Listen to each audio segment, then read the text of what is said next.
Olá, seja bem-vindo ao meu canal. Hoje eu quero te apresentar duas figurinhas que chegaram aqui em casa agorinha. Chegaram ontem. Essa é a Pupsi, ela é bem braba. E esse é o Charlie. Ele é mais carinhoso do que a Pupsi, mas também é brabo. Então de vez em quando vocês vão ouvir esse barulhinho aqui, ó. É eles tentando participar do vídeo, ok? E agora vamos ao que interessa. Hoje eu vim aqui para falar com você sobre um assunto que está martelando na minha cabeça. Jesus é o maior pedagogo de todos os tempos. Tá bom, você quer que eu prove? Ok, abre aí em João 4 e me acompanha nessa história. A Bíblia fala que Jesus tinha que passar por uma cidade chamada Sicar, em Samaria. E naquele lugar tinha um poço construído por Jacó. Agora imagine essa cena, meio-dia, sol escaldante, o poço lá quietinho, ninguém tá à sua beira para tirar água, afinal de contas tá muito quente. É meio-dia, os discípulos e Jesus estão com fome, então os discípulos decidem procurar comida para comprar. Então Jesus se assenta na beira daquele poço sozinho. Olha só, Jesus é o Senhor de todas as coisas, inclusive do tempo. Jesus sabia que naquele horário os discípulos sairiam para comprar comida.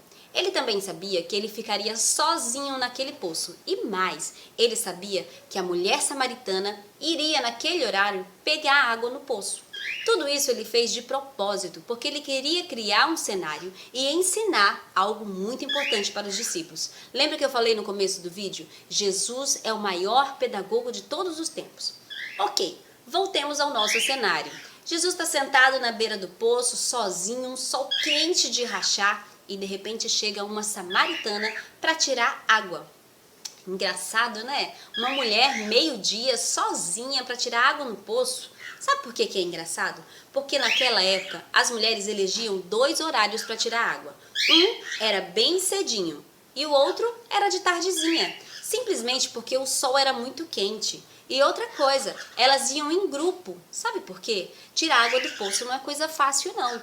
Uma ajudava a outra. Mas essa mulher, diferente das demais, estava ali ao meio-dia e sozinha.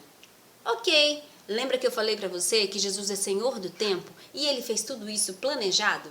Pois é, essa mulher chega no poço, ela está ali na dela se esforçando para tirar água e Jesus de repente diz assim: mulher, me dê um pouco de água. Ela olha para Jesus, acho que deu aquela olhada: hã? Você, homem e judeu, me pedindo água? Então a mulher olhou para Jesus e disse: como você, sendo um homem e um judeu, pede água para mim, que sou samaritana? Afinal de contas, os judeus e os samaritanos não se davam bem, sabe por quê?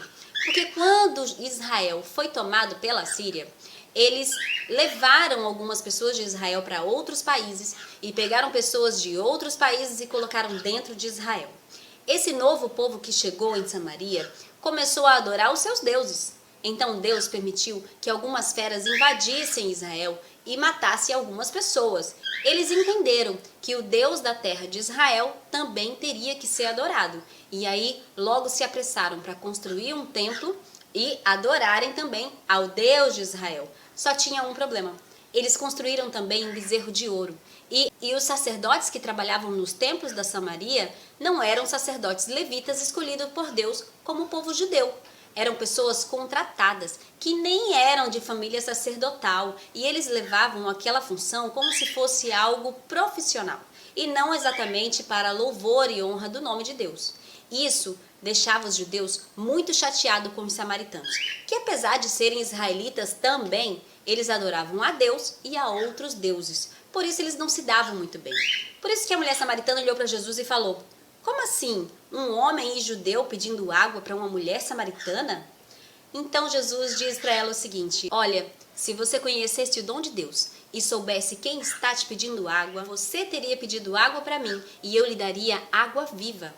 Então a mulher ficou mais intrigada ainda e falou: olha, você sabe quem construiu esse poço? Você não tem nem como tirar a água do poço. Acaso você é maior do que o nosso pai Jacó, que construiu esse poço e deu água para beber para os seus filhos e para todos os seus animais? Então Jesus, mais uma vez, responde àquela mulher dizendo: quem beber dessa água sentirá sede outra vez, mas quem beber da água que eu lhe der nunca mais sentirá sede, porque de dentro de você jorrará água viva. Aí ela ficou totalmente empolgada e pensou: caramba, se eu beber da água que ele me der, nunca mais eu vou precisar vir nesse calor rachando para tirar a água desse poço. ela olhou para Jesus e falou assim: Senhor, dê-me dessa água para que eu não precise mais descer a esse poço, porque afinal de contas eu não sentirei mais sede. Então Jesus percebeu que ela não entendeu nada do que ele estava falando. Aí ele faz uma pergunta: mulher, cadê teu marido? Vai chamar teu marido. Jesus não estava simplesmente entrando na segunda etapa da conversa. Ele estava cumprindo com um mandamento normal daquela época. Os homens, os maridos, eram ensinados pelos mestres e rabis. E chegando em suas casas, eles ensinavam para suas esposas.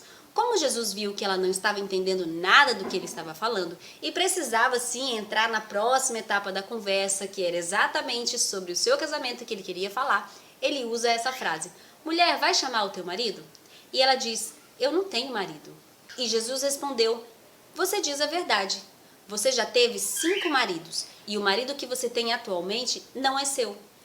Aquela mulher ficou um pouco pensativa, mas nem quis tocar nesse assunto. Afinal de contas, era algo que deixava ela bem constrangida. E aí ela sai com essa: mas os judeus dizem que devemos adorar a Deus em Jerusalém. Já eu digo que o templo que é onde Deus tem que ser adorado é o Deus que foi feito lá em Samaria. Sabe o que aquela mulher estava fazendo? Ela estava mudando o foco.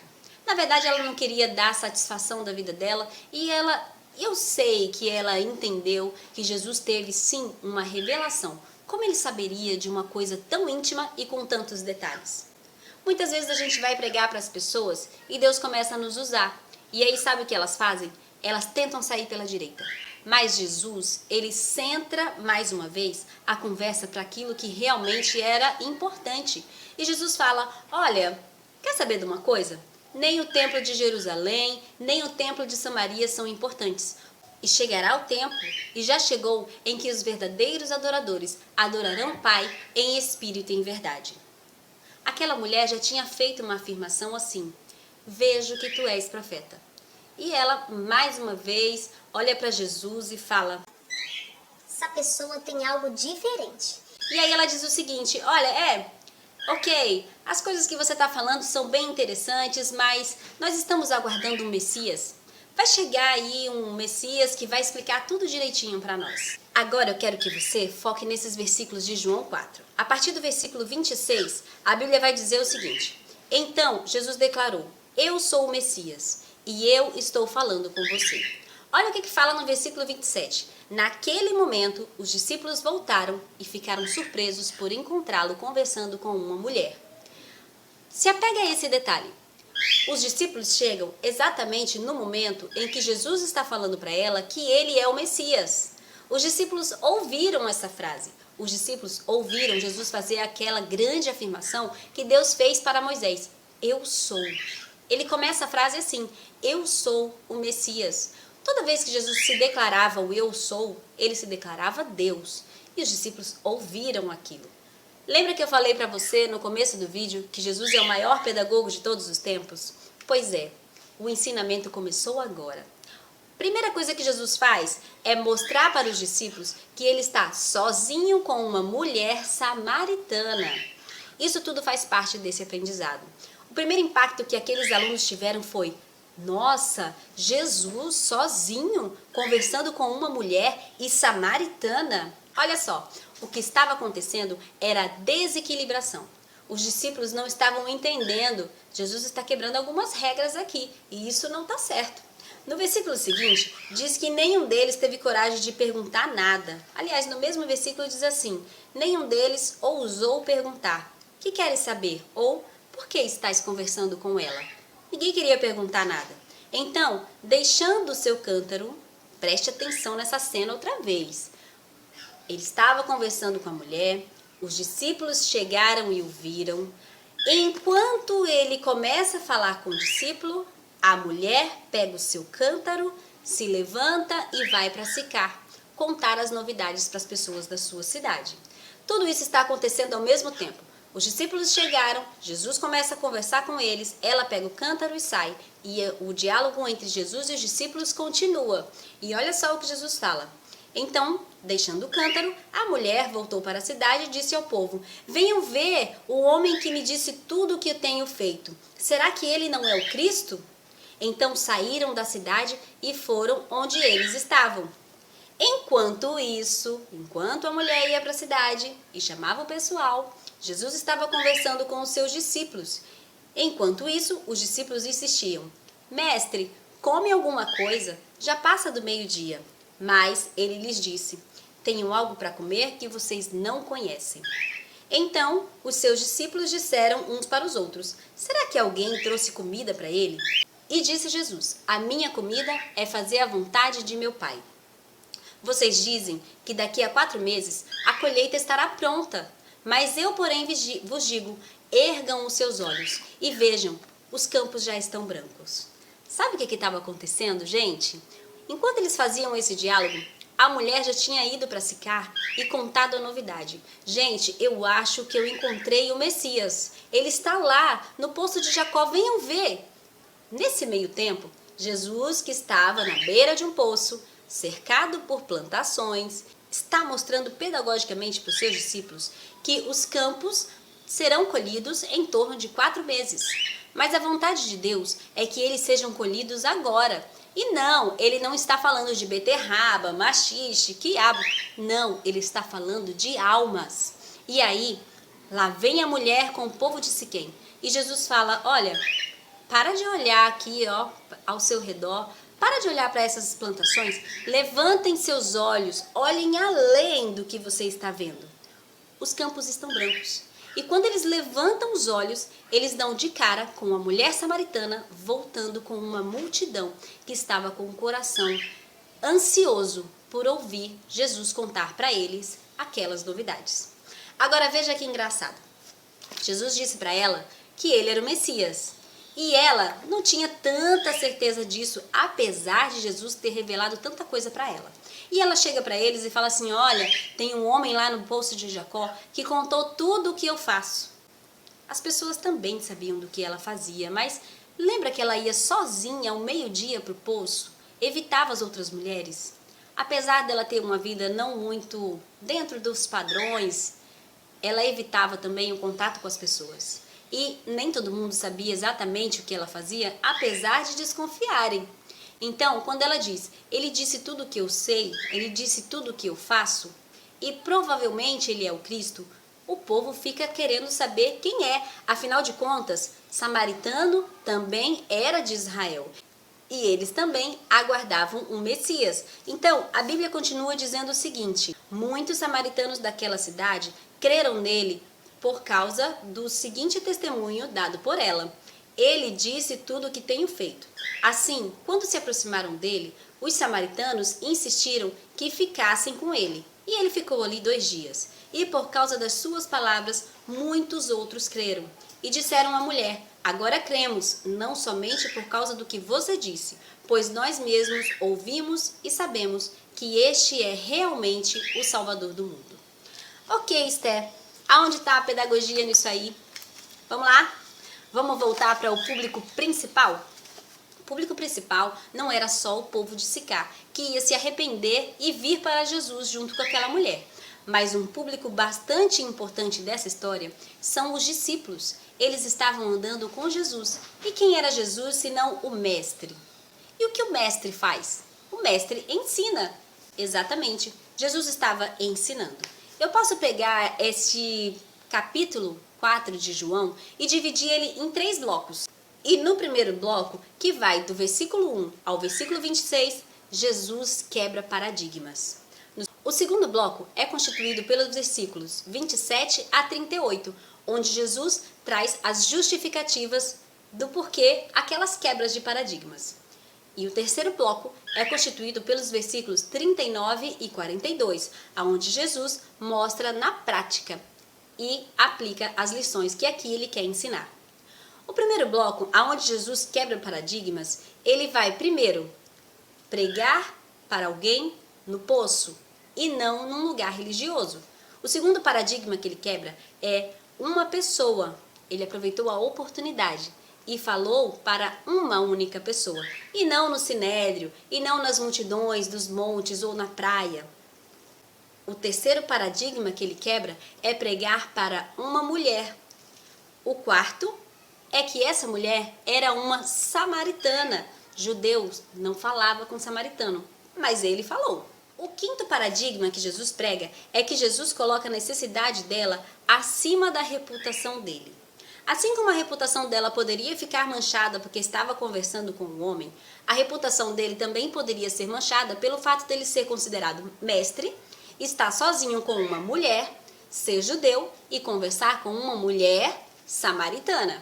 Então Jesus, ele coloca as necessidades dela acima da reputação dele. Mais um paradigma que Jesus prega é que aquela mulher tinha firmes convicções e uma teologia muito falha.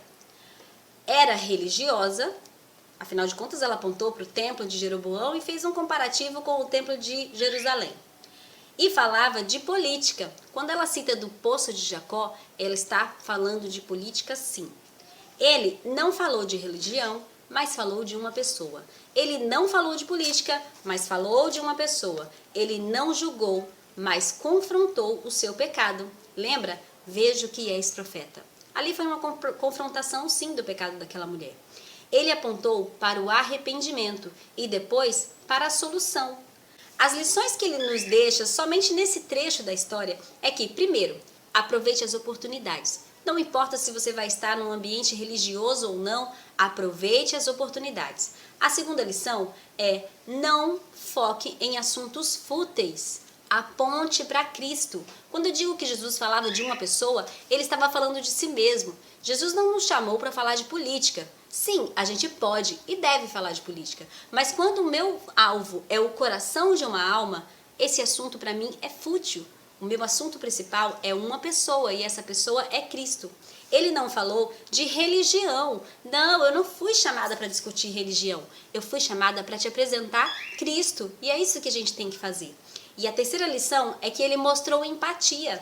Apesar dela ser mulher, apesar dela ser samaritana, ele sabia do pecado que ela tinha e de como o coração dela se sentia. Porque apesar daquela vida leviana que ela levava, ela era religiosa. Quem é religioso sabe, ele tem a dedicação de honrar o Deus que ele serve. Mas aquela mulher não conseguia, porque ela tinha uma vida que era totalmente fora dos padrões, da decência da sua época. A quarta lição que ele nos deixa é: confronte o pecado, se necessário, mas aponte para a solução. Muita gente está disponível para somente confrontar os pecados das outras pessoas e depois eles lavam a mão e digam: arrepende-te, e abandona a pessoa. Ei, não é assim que funciona não, tá? Jesus, ele apontou o pecado sim, mas ele apontou a solução. Se você beber da água que eu te der, nunca mais você terá sede. Sabe o que Jesus estava falando? Olha, as pessoas, assim como Isaac e Jacó, cavam poços na intenção de saciar a sua sede. O que isso quer dizer? Ele está dizendo que a gente procura nas pessoas, nas ações, nos empregos, no dinheiro, uma possibilidade de saciar a nossa sede. Mas ele completa a frase dizendo: mas se você beber da água que eu te der, se você se satisfazer de mim, se você me adorar e me ter como seu Senhor e Salvador, nunca mais você vai ter necessidade de ser preenchido por outra coisa ou pessoa, porque eu vou preencher todo o vazio que existe no seu coração. Jesus, ele mostrou empatia com aquela mulher. Então, ele vai e fala de uma pessoa, apontando para o pecado dela, sim, mas apontando também para a solução. Agora vamos falar do segundo bloco. O segundo bloco é onde ele traz a justificativa. A Bíblia diz que ao chegarem, os discípulos se admiraram ao vê-lo conversando com uma mulher. Isso está lá no versículo 27. Aquele encontro foi intencional. Os discípulos viram o mesmo cenário que nós imaginamos. Um poço, sol quente, plantação à sua volta, Jesus sozinho no poço com uma mulher. Eles viram esse mesmo cenário. Jesus faz duas afirmações para os discípulos quando aquela mulher pega o cântaro e sai. A primeira foi a que ele ouviu quando Jesus estava falando para a mulher: eu sou o Messias. Com a primeira declaração, ele se declara Cristo e mostra a necessidade de se revelar ao sedento. A primeira lição que eles aprendem é: devemos declarar que ele é o Cristo e revelar Cristo para os sedentos. A segunda frase que Jesus fala é que o meu alimento é fazer a vontade do meu Pai. E com essa segunda declaração, Jesus mostra que fazer a vontade de Deus é mais urgente que saciar a sua própria fome. As fomes terrenas, por exemplo. Jesus estava com fome? Estava, mas ele não tinha tempo para comer naquela hora. Sabe por quê? Porque a cena seguinte foi o povo chegando. Pregar o evangelho para ele e conquistar o coração daquelas pessoas era mais importante que saciar a sua fome física. Então Jesus, ele ensina mais uma lição. Olha, além de falar que eu sou o Cristo, entendam, nada é mais urgente do que pregar o evangelho. Mesmo que você esteja com fome, mesmo que você tenha algo para fazer, faça em primeiro lugar a obra de Deus. Fale o evangelho para o sedento que está do seu lado. Aproveite essa oportunidade. Era isso que Jesus estava ensinando para aqueles discípulos. E quando Jesus fala que a vontade dele era fazer a vontade do Pai, será que ele estava falando de 1 Timóteo 2,4? Quando ele diz o seguinte: essa é a vontade de Deus, que todos os homens sejam salvos. Então Jesus, ele opta por não comer naquele momento. Olha, eu vou ficar com fome, tá, pessoal? Mas eu tenho algo mais importante para fazer do que comer comida terrena: pregar o evangelho. Com esses dois exemplos, seus discípulos aprenderam a pregar em tempo e fora de tempo. Quer ver? Eles pregavam na cadeia, pregavam no sinédrio, pregavam em praça pública, dentro do navio, e quando o navio naufragava, que nem aconteceu com Paulo, eles pregavam na beira da fogueira, mesmo depois de ter sido picado por uma cobra. Então, os discípulos aprenderam com aquela lição que eles devem pregar sim, em tempo e fora de tempo. Para isso não preciso de um lugar formal. Para isso não preciso de uma quantidade grande de pessoas. Não, onde tem um coração sedento, existe a necessidade da pregação. Lembra o que aconteceu com Filipe e aquele rapaz que estava na carruagem? Era só eles dois. E Filipe pregou e aquele homem se converteu. Lembra o que aconteceu com Pedro na festa de Pentecostes? Eram 3.000 pessoas e ele pregou e as pessoas se converteram. Os discípulos aprenderam sim a pregar em tempo e fora de tempo, independente de quem fosse a pessoa. Sabe a samaritana? Jesus estava ali arriscando a própria reputação. Sabe o que aconteceu com Pedro depois disso? Muito depois disso, aparece um homem chamado Cornélio e ele não era um judeu. Pedro também temeu pela sua reputação, mas o Espírito Santo falou com ele e disse: vá e pregue. E assim como Jesus, ele passa por cima da sua reputação e vai até a casa de Cornélio ganhar aquele homem para Cristo também. Será que eles aprenderam com essa lição? Ei, mas espera aí. Eu disse que eram 3 blocos. Vamos para o terceiro bloco, então. No terceiro bloco, Jesus mostra na prática e aplica aquela lição que ele havia ensinado. Voltamos então ao nosso cenário. Sol quente, escaldante, o poço de Jacó, rodeado de plantação. Agora os discípulos estão conversando com Jesus na beira do poço. E enquanto eles estavam ali, 2 coisas aconteciam ao mesmo tempo. A mulher samaritana foi até Sicar chamar o seu povo, enquanto Jesus trazia uma aplicação concreta. Rodeados de campos que dariam seus frutos em 4 meses, Jesus diz: ergam os seus olhos e vede, os campos já estão brancos. E erguendo os olhos, os discípulos se depararam com a samaritana, voltando com um povo sedento por salvação. O povo de Sicar. Lá no versículo 39 a 42, a gente vê as afirmações que aquele povo faz. Olha, realmente, tu és o Cristo. Nós cremos quando ela disse, mas ouvindo você falar, cremos ainda mais. E os discípulos estavam ali na plateia dizendo: caramba, como eu aprendi nessa tarde. Naquele momento, todos estavam com fome.